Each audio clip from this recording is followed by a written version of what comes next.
All right. Welcome to the Bridge Podcast. I am here with Angel Marcloid, the brains behind a number of projects, including Fire Tools and the audio whiz behind Angel Hair Audio. Thanks so much for joining me, Angel. Yeah, thanks for having me. So, as I've mentioned to you, I always start these conversations asking about people's coffee habits and coffee preferences. And I watched your interview with Charlie, and I could tell that you care about coffee. So Yeah. please tell us a little bit about your habits. Well, I don't know. It may be disappointing to you or some viewers, but I'm pretty much just doing decaf these days. Okay.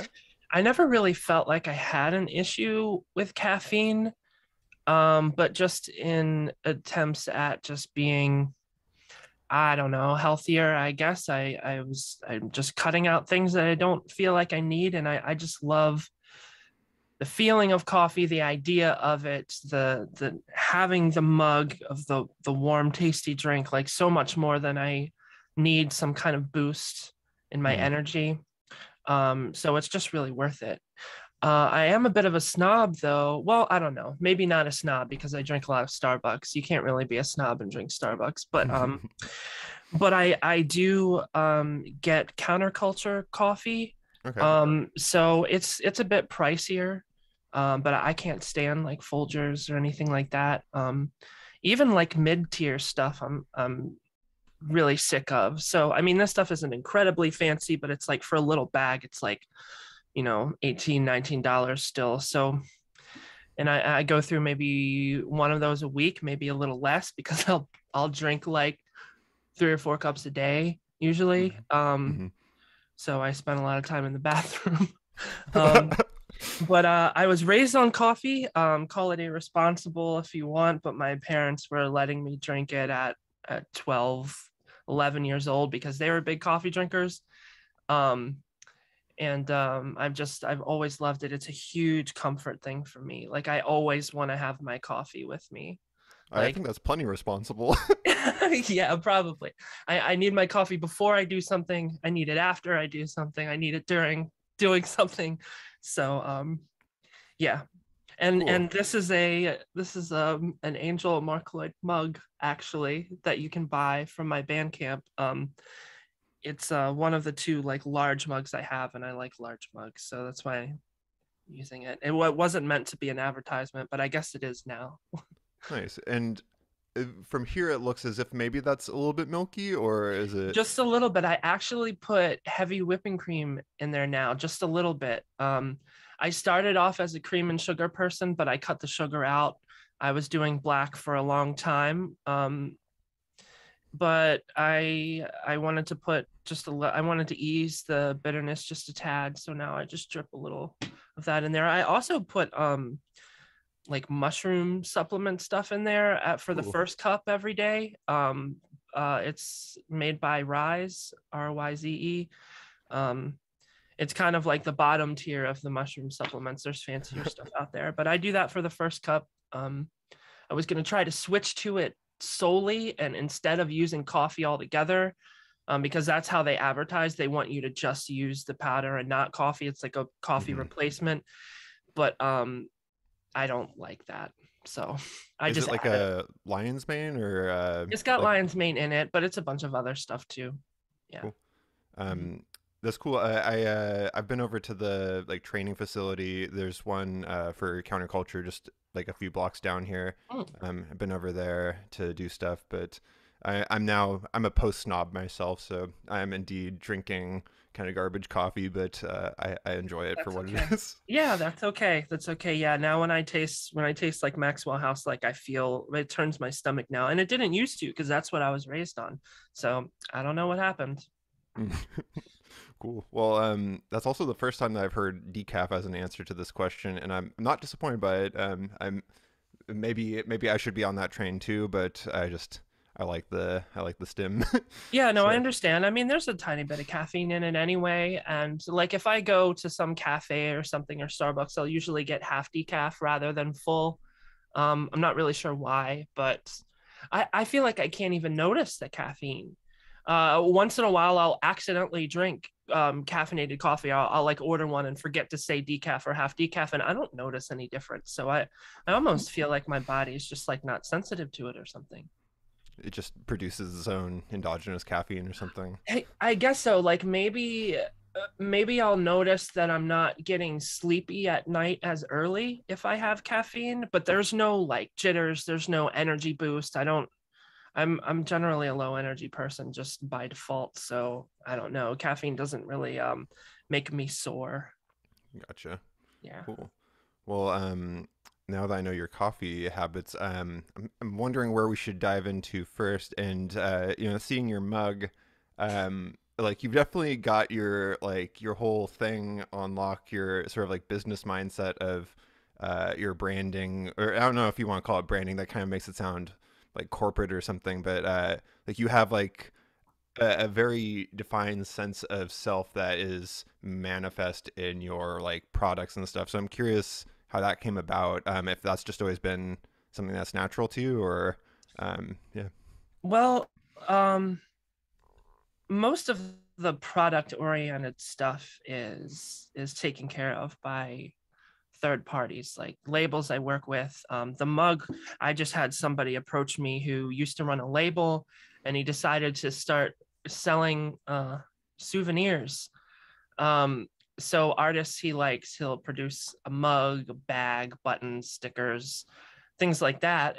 And he approached me and wanted to know if I wanted to do coffee mugs, and I was like, I'm passionate about coffee, let's do a mug. So I got to photoshopping and made this. At first I was a little embarrassed about it because it's got my face on it, and I'm really not much of a like branding type person actually. So all of the t-shirts and everything that exists, I have weed grinders, they're backpacks, bucket hats. We were looking into shoes actually, but this is all just like funny ideas from House U Mountain, the label that I usually work with for Fire Tools material. They like to get a little silly with merch, and it's kind of their idea, and I roll with it, and it's cool. But as far as the aesthetic, it's really just kind of always been like my personality, the just kind of rainbow puke type thing. That's Mm-hmm. just what I love. So if I'm going to do merch and branding, it's going to be along those lines. Gotcha. Yeah. Um, when you talk to Charlie, a lot of what you talked about seemed to be like the colorfulness, and I like how he sort of like treated that as like a proper noun almost of the colorful. And I'm curious if you draw any parallel between that and like your harmonic sense, just to get into music. Uh, Well,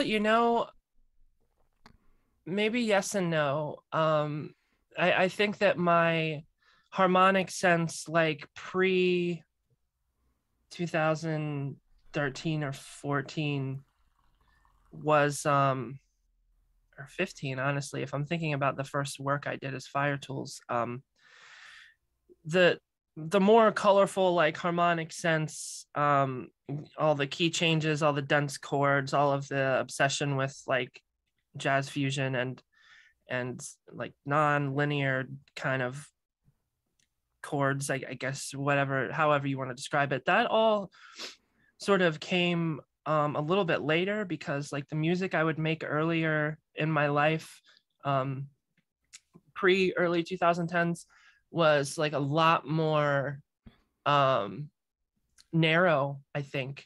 I mean, I've played in a lot of bands. I've played guitar in a lot of bands, drums too. But like as far as like melodic instrumentation, if you listen to any of those bands, you won't hear a lot of that. Like there's a lot of dissonance. I've always been a huge fan of dissonance.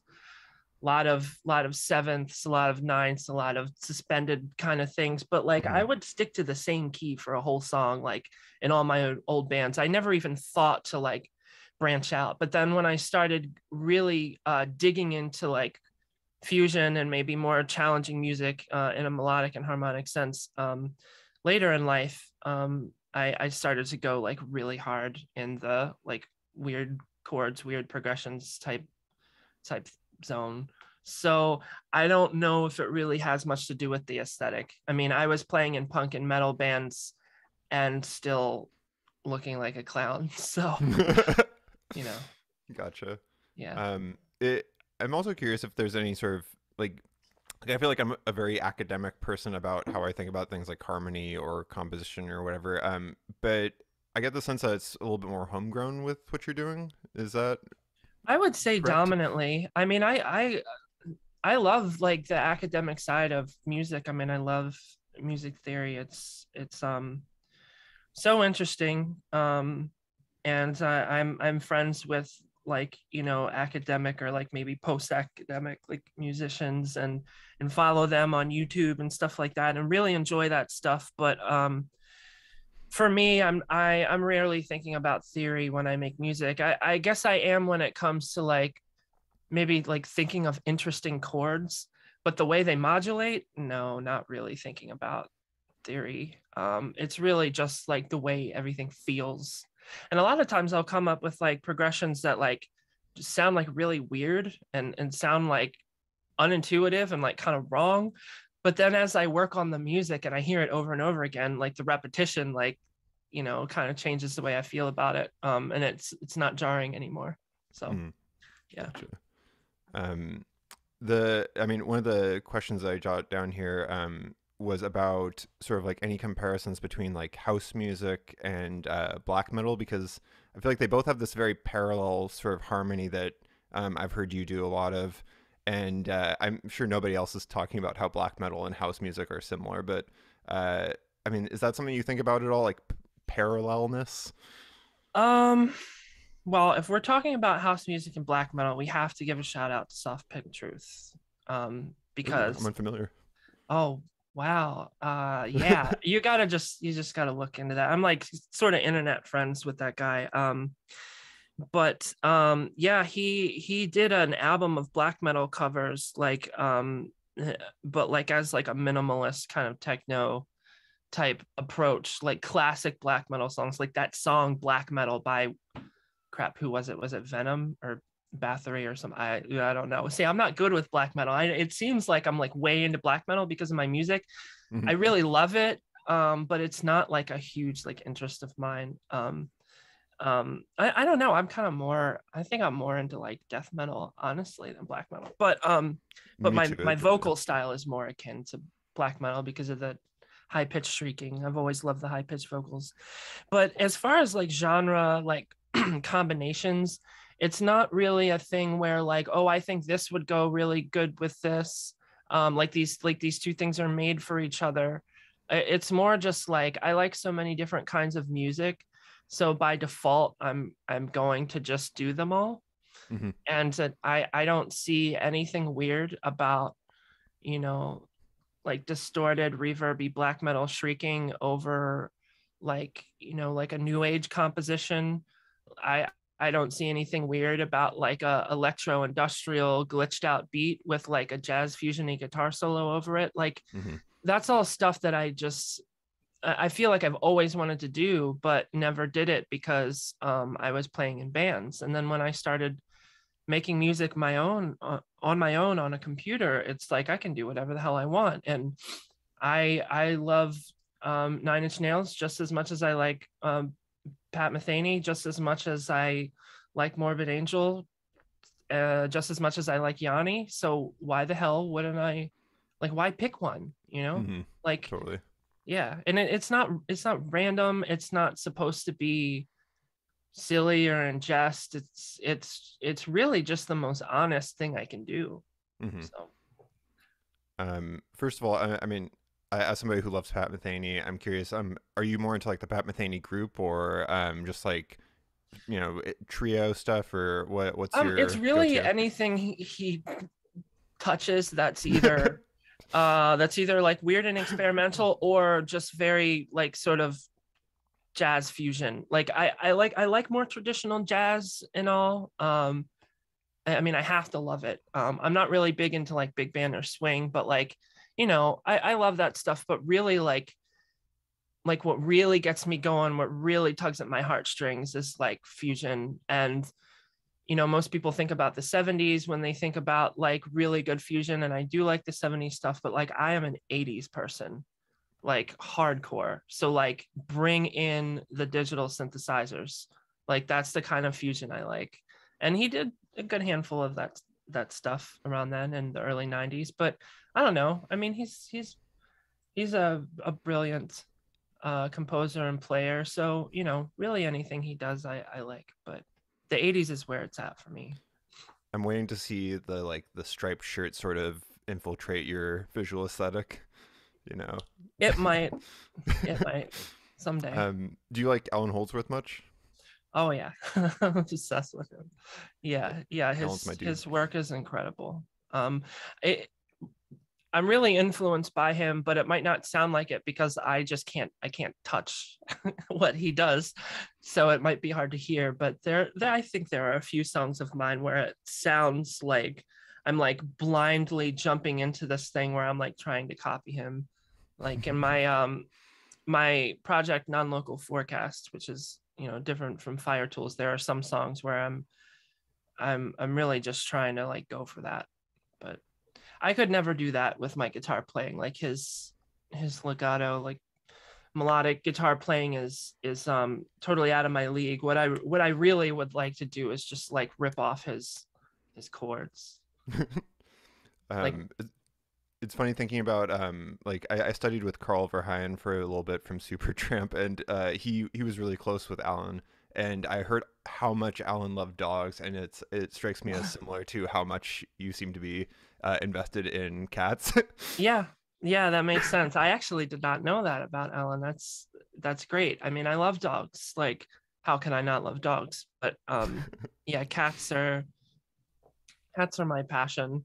If music wasn't in my life, I'd be, I don't know, maybe I'd have my own like cat rescue, or I'd be a vet or something. Although I'm way too squeamish and sensitive for that, I probably wouldn't be able to deal with it. But I'd find some way to like hone in on the cat world Mhm. beyond just having a few. I think he was obsessed with dogs and beer. Beer was the other thing that he was very fond of. Yeah, Um, I mean, yeah, it's that. I guess that sounds like him. I've heard stories of people sitting next to him at bars and chatting and stuff. Yeah, I've been really into wine lately, but as a like one glass with dinner type vibe. for sure. Yeah. Um, well, to talk a little bit about just audio and stuff, like you are quite prolific as somebody that does mixing and mastering, and in my mind, that type of stuff has always been sort of glorified, and like the way that people talk about it is like I don't believe the way that people talk about it. Like they try to act like it's this super like, oh yeah, you sit there and like you have to be one with the music and like, and in my mind, it should be as standardized as possible. And when I saw a quote about how you just were doing things so effectively in one pass, it seems like expertise trumps sort of like the creative vibe there. I don't need you to reveal any secret sauce or anything to me, but I'm curious, like, if you have a philosophy of what works sonically.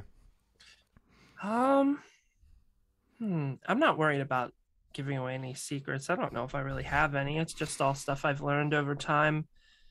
Um, I don't know. I just listen to something and sort of figure out what it needs, and some of that is like a technical thing. Um, Other stuff is more intuitive. Some of it is just totally creative. Like there's no right and wrong answer. It just depends on what you're going for. I try a lot of things, and some of them fail, some of them work. Sometimes clients like what I do. Well, most of the time they do, and then sometimes it like doesn't work. I'll have some bold idea, and I'll just be like, "Can you take all that chorus off my vocals? That sounds kind of dorky." So, um, yeah, I don't know. It's all those different things, really. It's everything. It's there are some things that are like almost kind of black and white, at least as far as like publishing standards. Like, you know, if you want me to master a record that's supposed to go on a vinyl LP, but you're doing all this weird stuff with 30 hertz and all of this out of phase stereo bass or something like that, like it's pretty much black and white. Like that's not gonna work. Like you can't put that on a record. It's the, you know, it's just, it's technically like won't work. but like in other areas it's like it's purely emotional, intuitive. In some areas there's no right or wrong way to do certain things. I don't know. It's all over the place. It's everything. It just depends on what's needed, what the client wants, what sounds good, kind of thing. um I think the whole like becoming one with the music and spending an entire week on mastering a single song, I think there's like, I like understand that there's value in it, and I certainly have no interest in like being lazy or like skipping over anything or skimping on anything.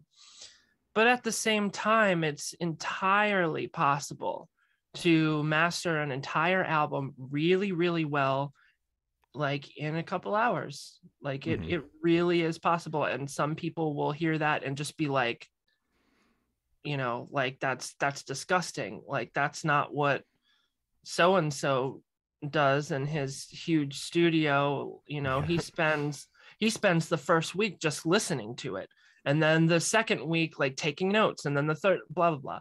And that's great, but I don't think that's necessary, at least not most of the time. I mean, why else would I have like 3, 4, 500, I don't know, happy clients if Hmm. if that's what was required. So yeah. Gotcha. Yeah, I guess like when you say that you could master an album like within an afternoon or however long, I assume that like a while ago like I was reading about like a lander and like these automated services that just do it algorithmically. So I'm assuming that you aren't necessarily like mastering something in less time than it takes to listen to it ever. Like, or how good of a job do you think somebody could do, whether it's you or somebody else, just like sort of doing it entirely on autopilot? Well, I think it's a bad idea to do things on autopilot. I do think that there are some recordings that you could have more autopilotness happening than others, depending on what it is. Like, I mean, in the end, like you need to like have quality control. Right. So you can't just like not listen to the whole thing. Hmm. But you could do that. You could try it, and probably like it's definitely possible to come out um having finished a master that way and it be perfect, but there'd be a little chance involved there. And really it's about like, as the better of a recording it is, the easier it is to master, and sometimes the quicker it goes. Like when I have a really well recorded album where the drums are punchy, everything sits in the mix well, all that kind of stuff, it's like pretty easy to do a really good master. But when I'm mastering stuff that's not recorded so well and it's got kind of a demo sound to it and things are a little wonky, like I have to be a lot more careful. Hmm. People will tell you like mastering is not for fixing a mix, it's not for changing the tonal curve of the music very much, it's not for fixing problems. But like, I don't know, I do a lot of work for like DIY artists who aren't like trained mixing engineers and stuff like that, and sometimes there is like a fair amount of like, I don't want to use the word fixing, but I guess like for lack of a better term, it's more like skirting around things, because you can't fix just the guitar tone in a master, like that's impossible. But Hmm. I can do little things to compensate for it if they're needed, things like that. So yeah, it depends on the quality and what I'm being presented. If it's like an awesome mix, then I could technically, if I wanted to, do some kind of autopilot thing and it would come out badass. Hmm. But I got to be more careful than that, because For God sure. forbid someone get a master and they skim over it and it's great, but then there's this one part they didn't listen to where the compressor is doing something really weird, because there's a part where it's just vocals or just a guitar in the left channel and it gets all like, it's like way too loud or it sounds weird or something. So you do have to be careful. The Lander stuff and the AI mastering, like I think it has its value. I don't really feel threatened by it. Um, but it's, you really need the human brain and the human intuition to to do the music justice, I think. So like I want to be cool and be like, oh, I think AI mastering is great. It is in a lot of ways, but it's not the same. It's not going to be the same. Like, plus you can't really do any automation with it. Like Mm. in mastering, like sometimes automation is needed. And like you just can't do that. You can't be like, well, the intro like sound bite before the song kicks in, like you can't like put a filter on it or something like that if you wanted to. So I really think there needs to be a human, unless you're like in a hurry or you're really broke or you just need to put something on SoundCloud or whatever. Gotcha. Okay. Yeah. Cool. Well, I guess to sort of get into AI type stuff, and I jot down transhumanism in this little mind map. I'm curious if you have anything thinking on like how AI will affect music creation in the time to come, because I'm not sure if you've seen like this new like art engine Dolly, or maybe it's Dally, and you can just like give it a text based prompt and it will generate Mhm. something that's pretty convincing. And Yeah. I don't think either of us are threatened by that, and I think a lot of people are threatened by it, which is Mhm. weird to have that be like the first reaction. But I mean, like, are you excited by it, or do you have any other interesting comments on it? Well, I'm really fascinated by it. I think Hmm. it's awesome. Like I would love to mess with that and type in a text prompt and generate something and find pieces of it that sound really cool and incorporate it into my music. Um, I've messed a lot with like AI, like visual art engines and stuff. I was doing that a lot for a while. It's really fun. It's really fascinating. As far as like AI generated music, I don't feel threatened by it because it simply is not the same Hmm. as something that you would make. And I don't even think it's not objectively like better or worse sounding or anything. I think it's important that if you are gonna to create a whole album like based on a text prompt, then at least be upfront about that and like Yeah. have that like be in the liner notes and mention it in interviews or whatever. When people are like, how did you come up with that guitar part? Like you got to be like, well, I didn't. um I think that's important just for transparency and honesty. But like, I mean, I would create and release an AI generated album if I had the time and the chance or whatever. I mean, that would be cool. I would just want to make sure it was known that that was the nature of it. Hmm. Um, I guess when people feel threatened, it's because they work very, very hard on their music and they don't like the idea of somebody being able to type a sentence into something and then produce an album like that quickly and that easily. Like they feel like it's kind of like that mentality where it's just like, when I was your age, I had to walk 15 miles barefoot in the snow to get to school. And you can just sit home on your computer and have everything fed to you. Hmm. It's kind of like that. But honestly, if you could sit at home on your computer and get a quality education, like why wouldn't you choose that? Like I was Exactly. talking to a friend today who paid me to mix and master an album, and her mom's name was on the PayPal account, and she felt kind of self-conscious about that, and she wanted to tell me like, I can't get my mom's name off my PayPal account. Like I have this weird thing where I want people to know that I like work hard for my money and it's not just being given to me. And I was like, I mean, if my parents were rich and they just paid for everything, that would be badass. I would have so much more time to like make music and just hang out in my living room with my cats and watch YouTube and go to parks and go on vacation. Like that would be awesome. I would much rather do that than do all this work. So it's like, I don't think there's really anything bad about that. Of course, there are a lot of things you do miss out on. Probably a lot of um, I don't know, a lot of discipline maybe that you're not getting in certain areas, and that can be detrimental. But I don't know. I look forward to messing more with AI music, and it's not because I'm lazy. It's because it's fascinating Yeah. and interesting, and it can enhance creativity. I mean, I think it would be awesome to like make a song and then have the bridge be entirely like AI, and then go back into my original production and have that like be a part of what I'm creating and presenting. That sounds cool. I think that there are a lot of problems with AI when it gets in the wrong hands. It already has. It's already a problem, and there's also a lot of benefits. So like on the transhumanism um, subject, I think it's good and bad. Hmm. Um, it just depends on how you use it, what your intentions are. When it gets into the wrong hands, it gets into corporate interests, it gets into like military interests, like Yeah. it's all downhill from there. It's horrible. Like, nuclear technology was developed by somebody who was trying to do something good, and it fell into the wrong hands, and regretted it, and he was like, no, don't do that with it. That's not what I wanted. Yeah. So yeah, it's up to people, really. I think it's a neutral tool. It can be very useful. It just depends on what you do with it.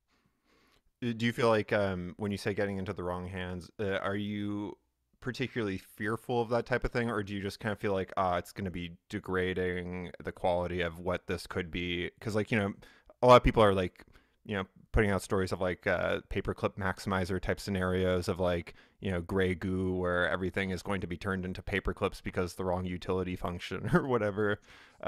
It doesn't seem like you're necessarily scared of that, but I mean, I like to think of like aesthetic pollution. Is that the concern more for you?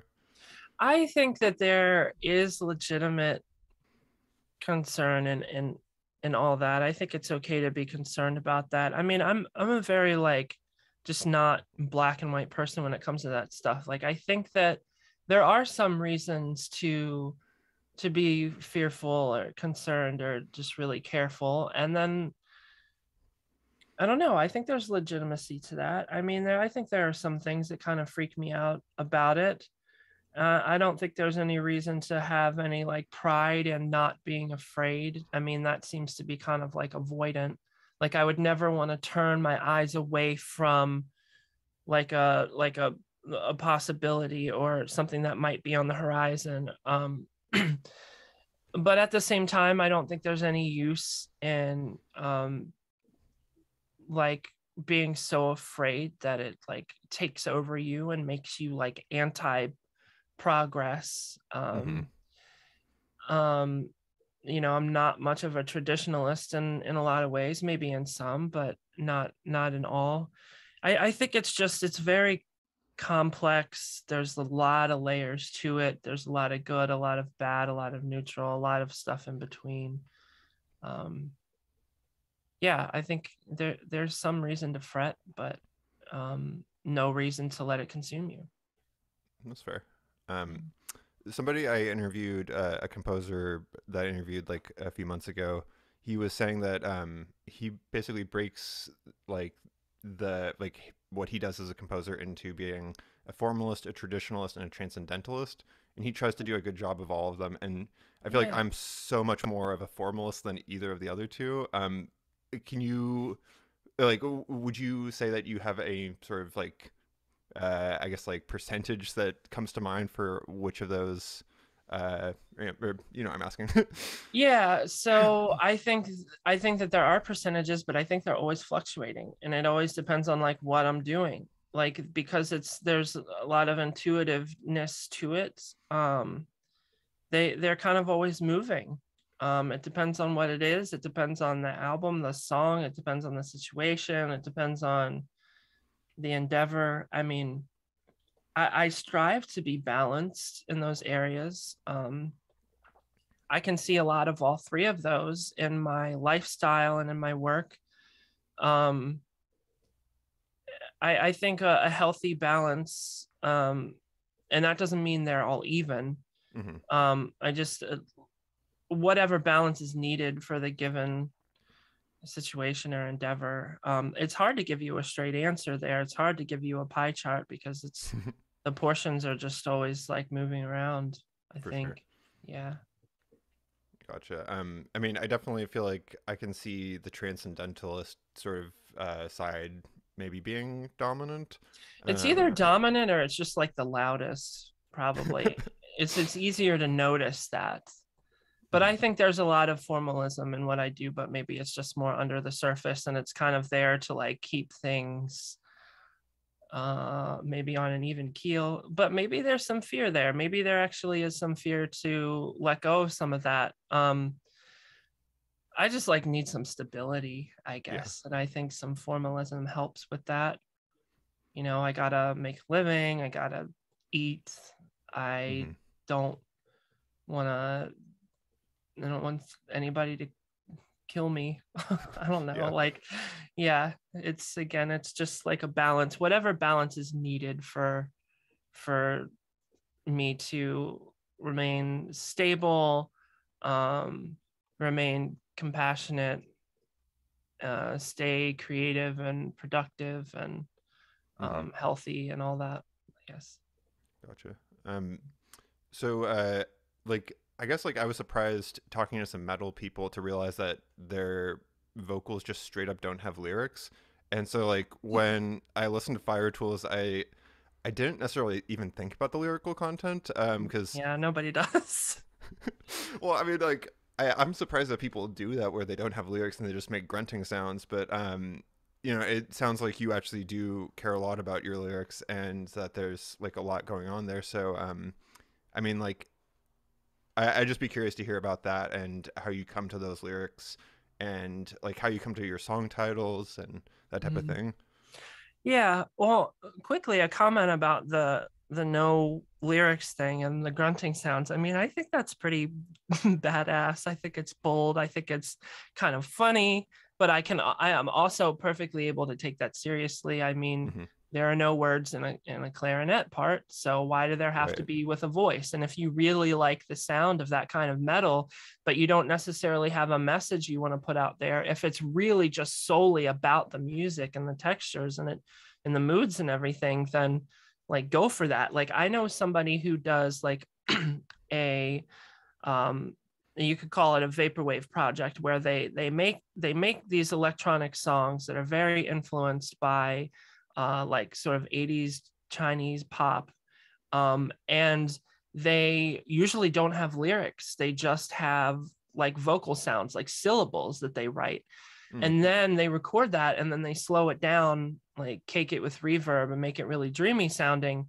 and it sounds kind of like it's in this foreign language that you can't quite make out, but it's just gibberish. And I don't know, like he takes his project really seriously and it's really beautiful and it's really good. He just doesn't really have anything he's trying to say, and I think that's awesome. It's different. I could never do that. Like I always want to seize the opportunity to have lyrics, but I don't know. I think that's pretty cool. Hmm. As far as my lyrics though, and the song titles and everything, I consider the words and the message to be, now if we're talking about pie charts that don't change, like that's 1/3 of it. And then I think the art that represents the music and stuff is 1/3 of it, and then the music itself is 1/3 of it, as far as like what I care about.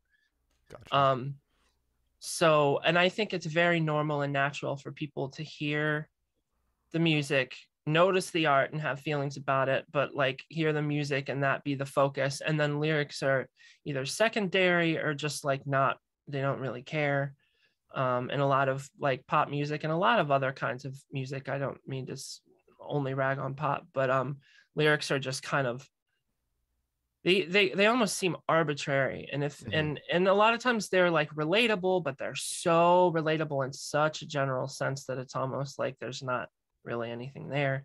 Hmm. um for me, I'm just a really like sort of sensitive, complicated, emotional person. I want to say deep, but I'm not trying to make myself sound like, I don't know, like that word has a connotation to it, it sounds really pretentious or whatever, but in a sense I guess I am, um if I'll be allowed to say that. And so I write about personal experiences, things I go through, but I'm also like really into philosophy and spirituality, and I use those things as like a lens to like interpret my own experiences through. So there's a lot of that kind of stuff that comes through in the lyrics. When I might be writing about something that happened to me that was really traumatic, but then there's probably going to be all kinds of references to like different spiritual modalities, because that's what I'm using to describe the experience or whatever.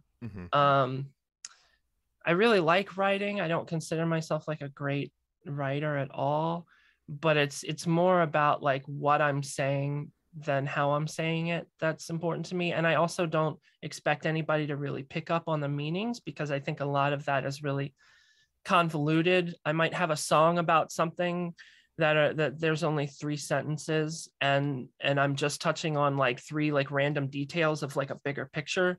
But to me, that song is still about this big picture. So yeah, it's not that I expect people to like read them and know what it's about. It's not like the message. I don't feel that the message is important for people to understand as much as I think I wish that people would just kind of like care about it more. Like they hear a song, they see the title, they hear all the screaming and yelling, and for me, like I want to know like, well, what's going on there? Like why, like what are those words? Like what, what could this be about? Or like how do these words make me feel?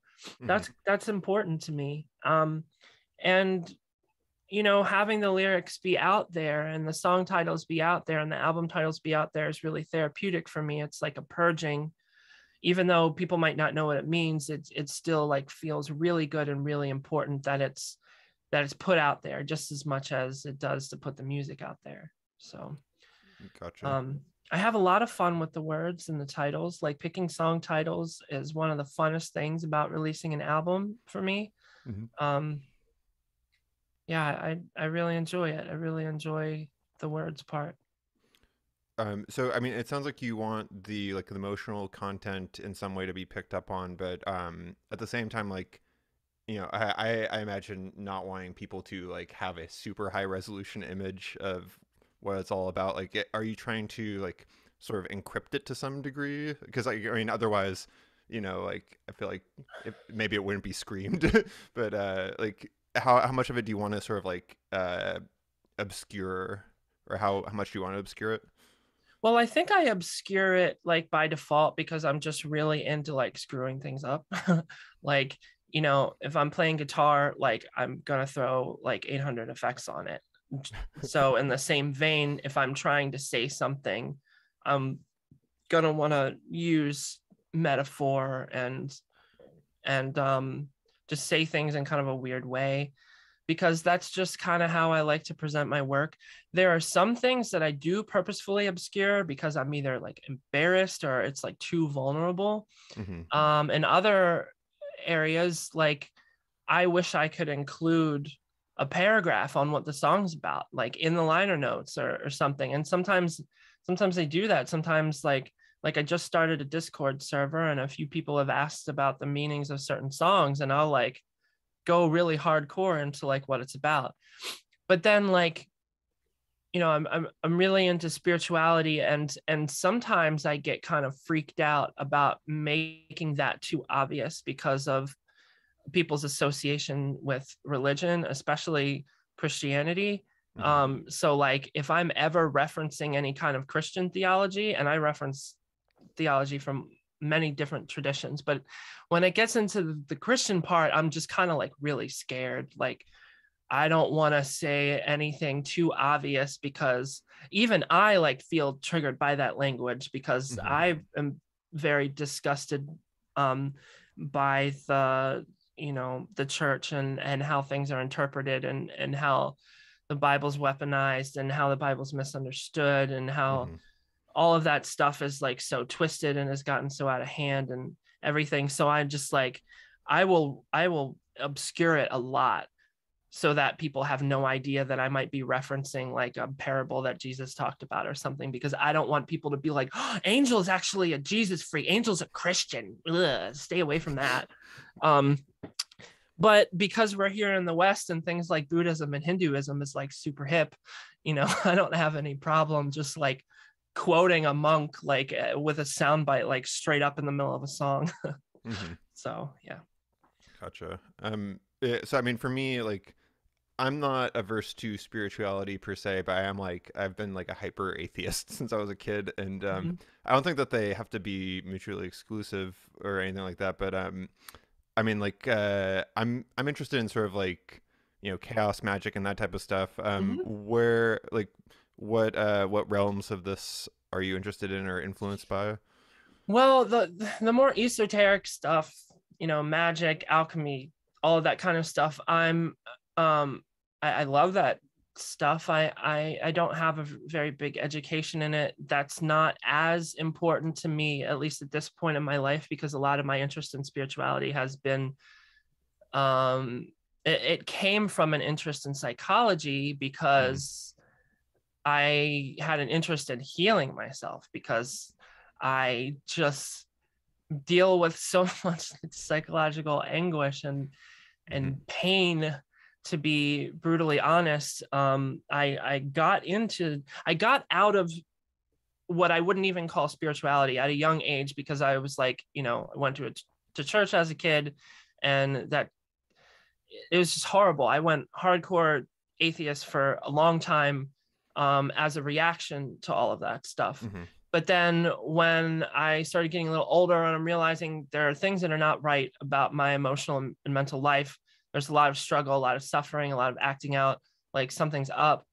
So, I got like really into therapy and like self-help. And so much of that is actually rooted in a lot of Eastern philosophy, like dialectical behavior therapy and mindfulness is all just like, recycled like Buddhist and Zen philosophy. So, um, and yoga, comes from the, Hindu tradition, mostly. And so in self-help and therapy, I got brought into that stuff, and then it went from there. I like rediscovered like sort of like devotional type spirituality that you find in like Sufism and Christianity.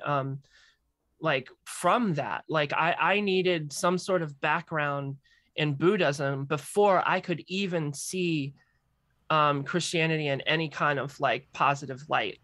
um it took it took a lot of psychology and Eastern spirituality to prep me for being able to accept or even approach anything in like the Christian realm, anything that had to do with, you know, quote unquote God, Mm-hmm. and what that word even means, you know. So so yeah, as far as like, alchemy and magic and stuff like that, I mean, all of that stuff has its place in all of these traditions I just mentioned, and always has. You don't hear about it as much, but I listen to religious scholars like talk about it. Like there's this one channel on YouTube called Esoterica, which you might like. Mm-hmm. There's a lot of theology in there and stuff, but like he focuses on like the weird shit. Um, and I mean, I love that stuff. I've never really like participated in any of it. There's this other guy who you might know of named Damien Eccles. Mm-hmm. Um, so he's like a big magic person. He was in And the I, West Memphis 3, right? yeah, Like he was in jail yeah, for a while. yes, exactly. And I loved those documentaries as a kid, and I've been sort of like on and off following Damien since he was in prison, and when he got out, and I found out that he had had all these huge like spiritual transformations, and it was like super super into magic. I thought that was awesome. I love his work. I edit for a podcast that's interviewed him before.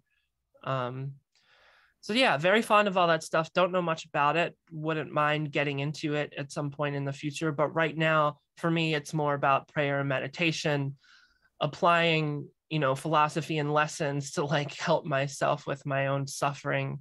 And I know that magic and stuff can also be very much a tool for that stuff too, but it's just like, I don't know, I just haven't gotten way into it, at least Sure. not yet. Maybe I will. Interesting. Is this podcast like Duncan Trussell? No, Or can you not say? no, I can say it's not quite that vibe, although they would definitely interview somebody like him. Mm. For sure. But no, it's more of it's like a sort of universalist interfaith spiritual podcast called Buddha at the Gas Pump. They interview like authors and teachers and figures from like all traditions, as long as they're like very like ethical. You Mhm. know, they're not just interviewing like evangelists, like priests or anything like that. Like it's not like that. It's more, I don't know if you know what perennialism is, but most of the people they interview, and it's been over 600 now, Oh. would probably say that they buy into perennialism, which is basically like the synthesis of like all major spiritual traditions and how they like the parallels in them, like the big picture ideas that you can find explained in different ways and all sorts of different traditions. Most of the people they interview would never say that their tradition is the right one. It just happens to be the one that they're most interested in. So it's like a very safe spiritual podcast. Where you're not going to find anybody on there that was like, Jesus said it's wrong to be gay Right. or anything like that, or you know, worship Krishna. Like there's all others are false gods. Like there's none of that. So Hmm. I stay That's away from all that. That's why I have trouble talking openly about religion, because like I don't ever want anybody to think that that's anywhere close to like what I'm like or how I think. yeah. I mean, just based on seeing your room, I don't think that anybody's thinking that. um, No.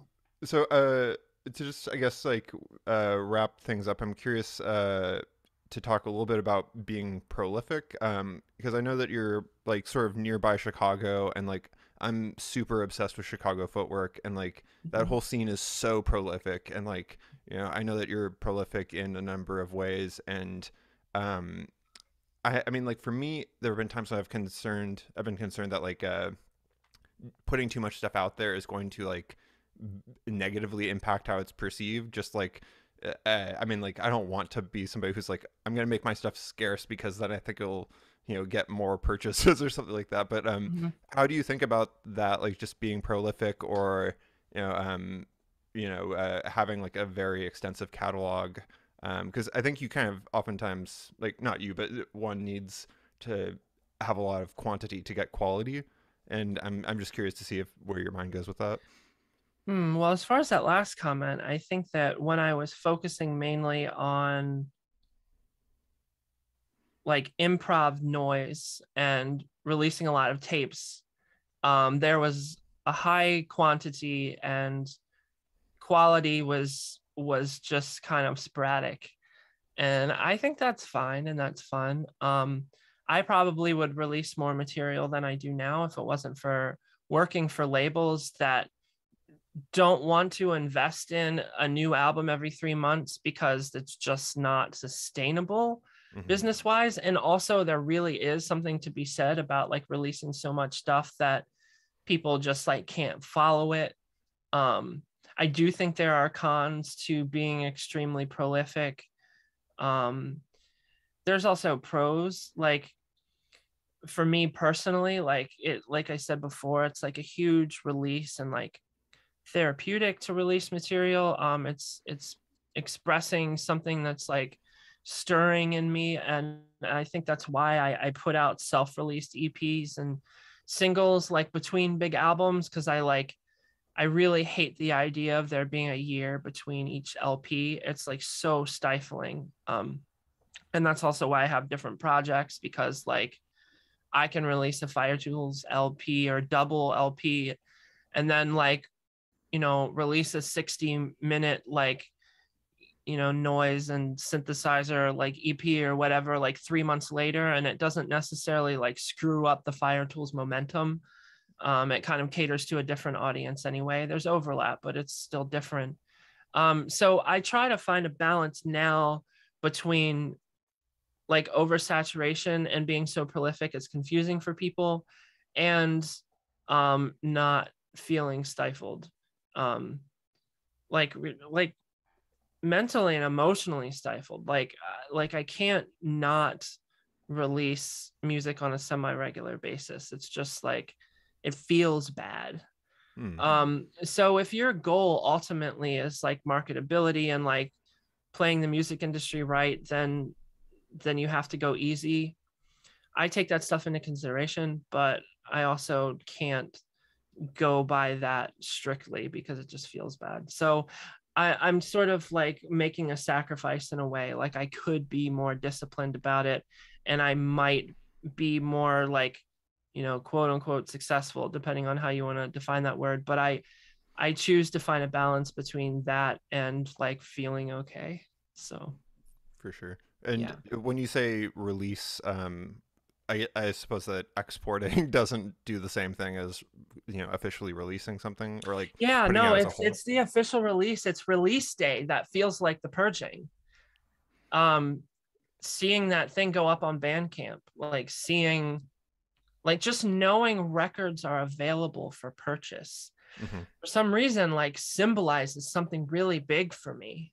Um, it's so exciting. It's like I like on release day, I'll listen to my album again, start to finish, and like immerse myself in it and just be like, this is what is out there representing my mind now and my heart. And this is the public face of what's going on inside me and what has been going on inside me. And it just feels really good. It's like it's not really for attention. It's more like being true to myself. Like the reason I dress the way I do, I actually don't want anybody to look at me. Like, don't bother me, don't look at me, leave me alone. But at the same time, like I can't hide because it just like feels bad to not be myself. So it's like putting on clothes in the morning and taking a walk throughout my neighborhood is like, it's similar to releasing an album. um I just need to express like whatever it is. And yeah, exporting a song, I mean, I don't know, that doesn't do much. That makes it so I can listen to it in my car to make sure the mix is good. Hmm. um but it doesn't like feel particularly therapeutic or anything like that. Do you feel like there's like, I mean, I guess this is constantly shifting with the culture and the time and stuff, but I mean, like I noticed that a lot of your songs are on the shorter side, and I'm curious if there's like an ideal duration in your mind, whether it's an absolute measure of time or like sort of like some sort of relative measure for individual tracks versus also like the whole album. Um, yeah. Well, I understand why you perceive like a lot of my songs as on the shorter side. I don't think that's necessarily always the case.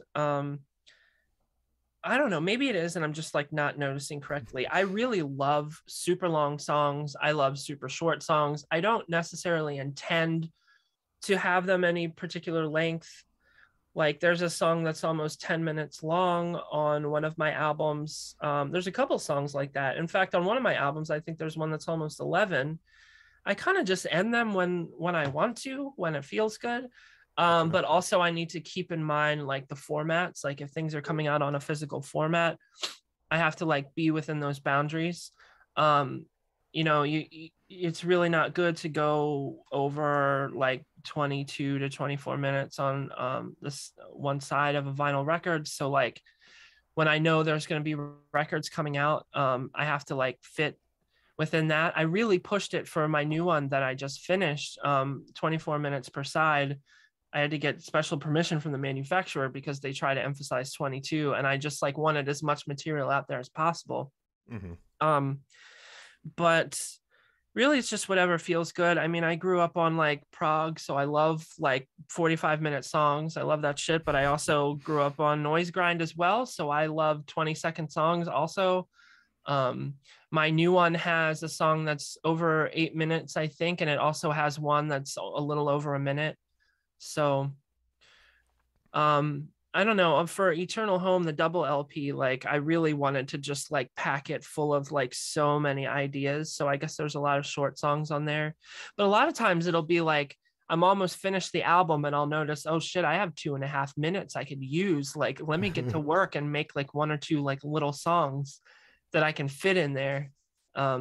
Because I'm just like really enthusiastic about putting material out there. And it kind of goes back to the prolific thing. Like I want to put out as much content as I can, but I also don't want to overdo it. So there's constantly that push and pull there.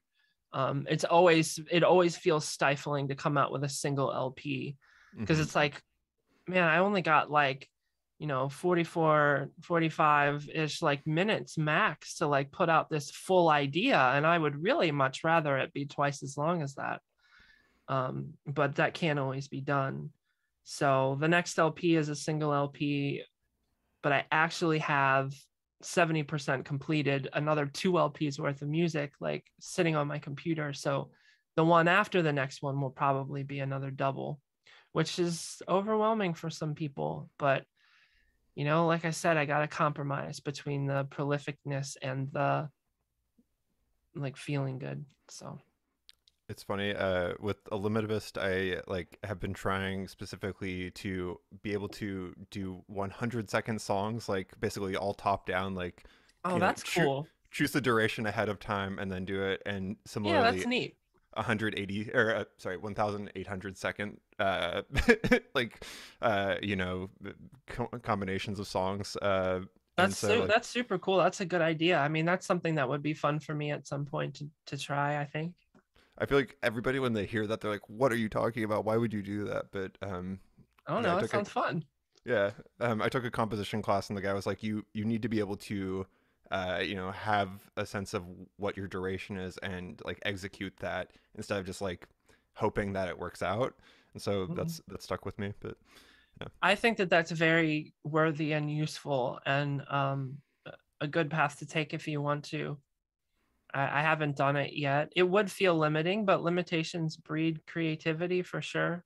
I totally, mean, the limits of the length of a record breeds creativity for me, because like I said, I got to create like a short song now. So then I will have to make a complete idea within a certain amount of time. So it's fun to do that. But yeah, I don't think much about it when I compose a song. I just start somewhere and it just goes until it feels complete. And sometimes it'll feel complete and then I'll be like, I should add like a huge outro on this that goes in a completely different direction, and then I'll do it, and that's just how it is.